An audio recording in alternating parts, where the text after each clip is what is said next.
हे बघा, मला माहिती आहे की निश्चयाचा खून तुम्हा तिघांपैकी एकाने केलेला आहे. तेव्हा लवकरात लवकर खरं काय ते सांगायचं, किंवा तुम्ही तिघांनी मिळून केलेलं आहे.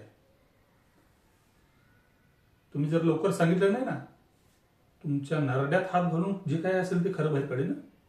पहिल्यांदाच सांगतो. अरे लाज वाटली नाही तुम्हाला? काही रुपड्यांसाठी आपल्या जिवलग दोस्ताचा जीव घेता ना. तर जनाची नाही तरी निदान मनाची तरी ठेवायची रे.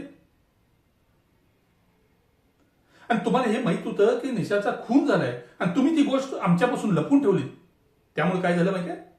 आणि निशाच्या आई वडिलांना त्या तलावातल्या माशांनी खाल्लेला निशाचा चेहरा बघावा लागला. जरा तरी शरम बाळगा रे. लवकर सांगा कुणी गेलं हे सगळं. तुम्ही असं नाही बोलणार. सावंत, दांडकं घेऊन ये रे तुझा. एक लक्षात ठेवा, तलावापाशी जे आम्हाला फुटप्रिंट सापडत ना, त्याच्याशी तुम्हा तिघापैकी एकाच जरी फुटप्रिंट मॅच झालं ना, तुम्हाला सरळ कोर्टापर्यंत नाही नेणार. कुठं तर आड वटेल नेऊन गोळी घालून एन्काउंटर करेल. पाटकान सांगा लवकर, कोणी गेला घेऊन.